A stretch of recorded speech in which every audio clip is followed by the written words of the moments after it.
When you first play Dune, here's what you expect.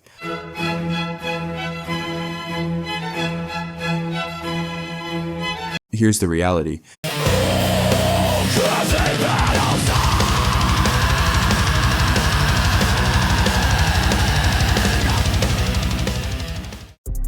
Just a little humor for you guys. Today we're going to address what you commenters have been saying, so let's talk about it.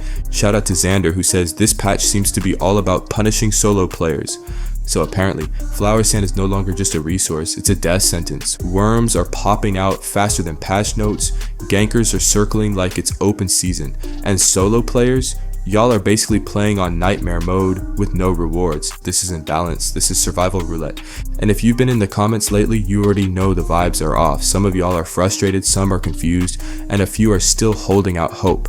But one thing's for sure, this latest patch may have caused more problems than it solved, because instead of quieting the frustration, it made everything louder. So let's talk about what's really going on, what the devs changed, what players in my comment section are actually dealing with, and what needs to happen if this game wants a real comeback.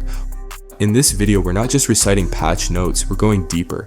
Because while the devs made some changes, it's the reactions from y'all right here in the comment section that really tell the story of what's working, what's broken, and what's just plain baffling.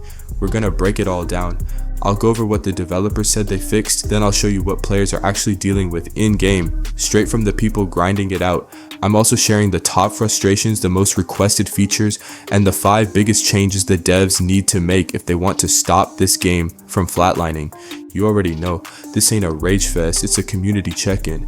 And if you're someone who loves Dune Awakening but hates what it's becoming, then yeah, this video is for you. Let's get into it. Let's start with what the devs actually touched in this update. On paper, it looks like a balance patch. They adjusted flower sand nodes supposedly to make gathering more dynamic. Translation, it's harder to find and way riskier to collect. They also tweaked worm aggression, or at least they said they did. The notes claim worms will now be more responsive to movement. Judging by what I've seen, they're just more homicidal. Then there were some minor bug fixes, UI glitches, a couple visual bugs, and a note about reconnecting causing spice sand to vanish from the map. Helpful? Sure. Game changing? Absolutely not. Sure, we've got some quality of life tweaks that the builders in the community love, but what is the priority here?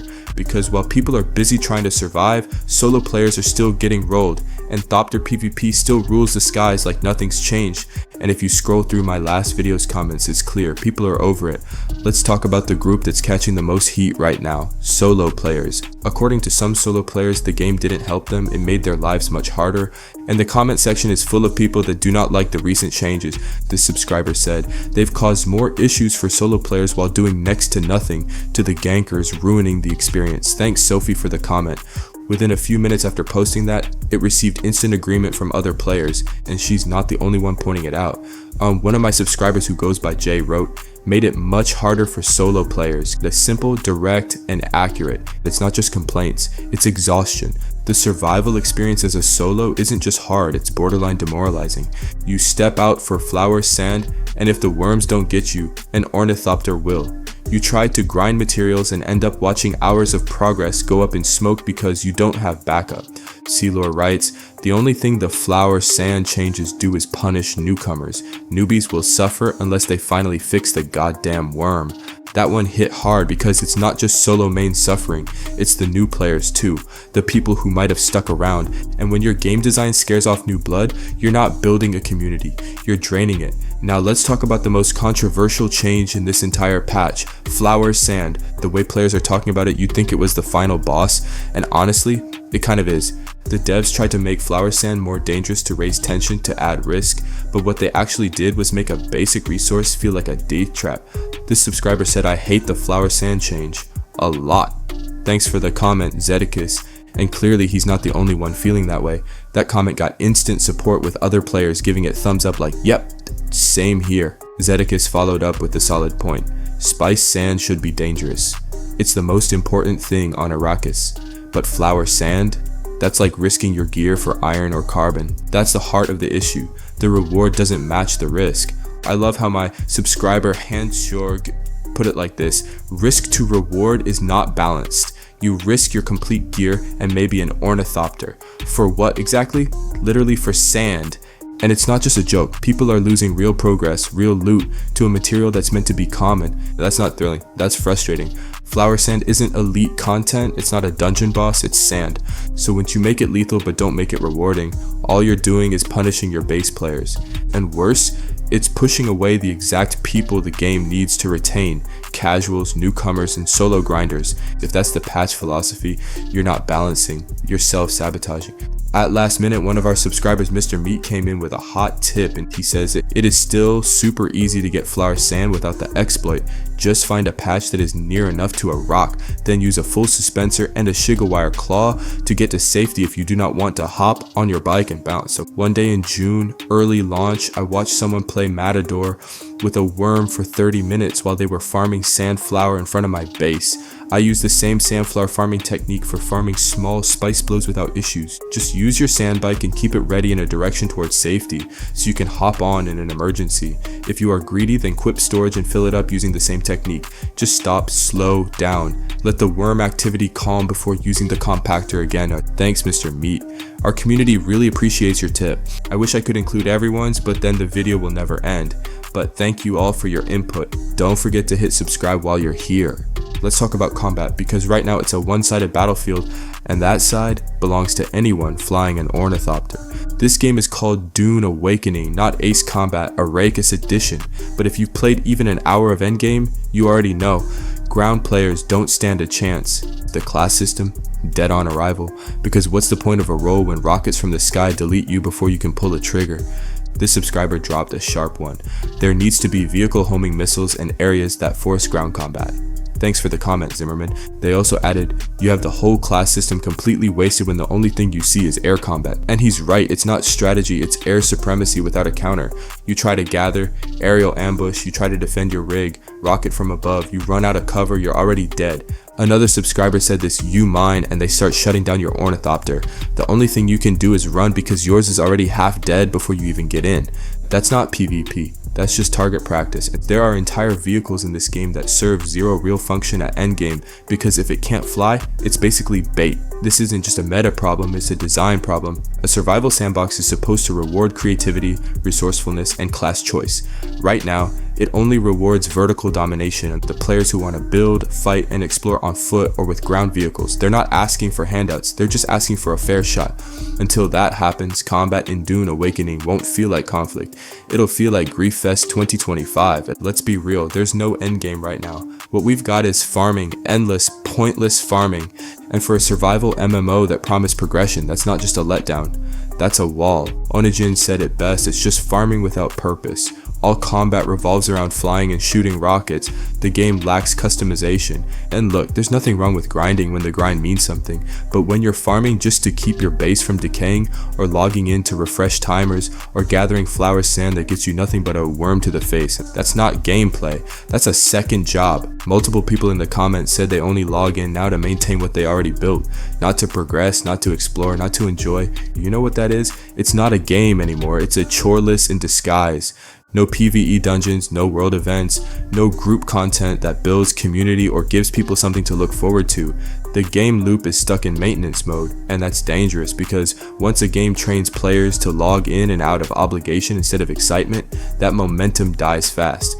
One subscriber wrote, "There's no reason to log in other than fear of losing everything." That's wild. That's not what you call fun. That's what you call obligation. And don't get me wrong, people want to stay, they want to love this game. You can see it in the tone of every comment, but they're tired of surviving without a reason to keep going. Dune Awakening needs a real endgame loop, a reason to group up, explore, fight bosses, unlock gear, create war stories. Right now, it's just solo grinding, base babysitting, and maybe a fight with someone in an ornithopter you can't kill anyway. Now let's talk about the stuff that breaks more than immersion. The bugs, the crashes, the stuff that makes players log off and never come back. Because it's not just about broken features, it's about broken trust. This comment stuck with me. The bugs can make you lose days or even weeks of progress. Funcom won't refund it. And support is non-existent. That was from Far Out Man. And honestly, that one hurt to read. He went on to say that when the server crashed, people were stuck in the deep desert, unable to zone out, and they lost everything. No rollback, no recovery, no apology, no compensation. And worse, Funcom said they had no way to track it. And that's the moment right there. When a company tells its players, "We can't help you," you lose more than a loot stash. You lose faith.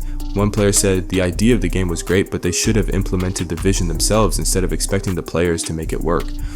And honestly, that's the core issue. People didn't log in expecting perfection, they logged in expecting progress, but instead, they got bugs that delete gear, support tickets that go nowhere, and dev silence when the damage hits hardest. You know what happens after that?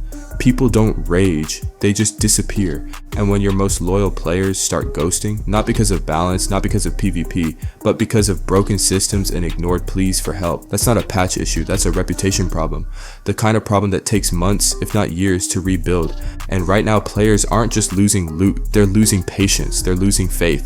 And if Funcom doesn't get ahead of that, every patch they drop is going to feel like damage control instead of progress. Other MMOs like World of Warcraft and Final Fantasy have figured this out. They've built systems for support, for player trust, and long-term accountability. So if they can do it, I'm sure Funcom can too. Alright, let's shift gears. Because the comment section wasn't just complaints, it was loaded with solutions.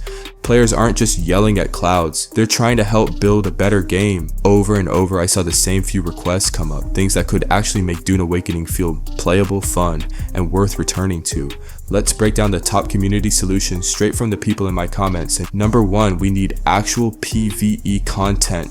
Players are asking for dungeons, for bosses, for group events that reward coordination and let us team up against something other than the terrain and each other, something that gives meaning to your gear and purpose to your grind. Number 2, combat zones that enforce ground engagement. Whether that's underground areas, canyon choke points, or places where ornithopters literally can't enter, players want spaces where they can actually fight, not just get bombed from the sky.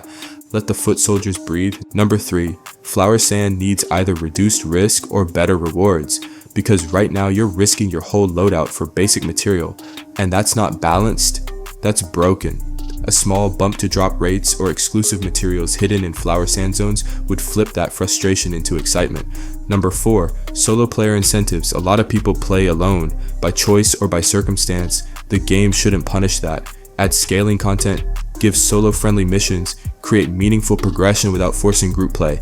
And number 5, transparency from the devs. Players aren't asking for perfection, they're asking for honesty. Tell us what you're fixing, tell us what you're struggling with, tell us what's next. That's how you rebuild trust. And if even half of the ideas I saw in the comments got implemented, we'd already be looking at a stronger game. Because the players still care, they're showing up, commenting, suggesting, engaging, the fire's still there, but the devs have to stop treating it like it's smoke. So here's where we land. The game still got potential, that hasn't changed, but right now it feels like the people who care most are the ones being punished the hardest. Solo players, casuals, newcomers, even diehard fans are getting pushed out by bad balance, aggressive worms, broken systems, and silence from the top. And yet the comment section keeps showing up. Y'all are still logging in, still dropping feedback, still hoping someone on the dev team is actually listening. I see that, and I respect it. That's why I'm making videos like this, to say what a lot of us are thinking, and to make sure the voices in my community get heard louder than the bugs, louder than the gankers, and louder than the silence.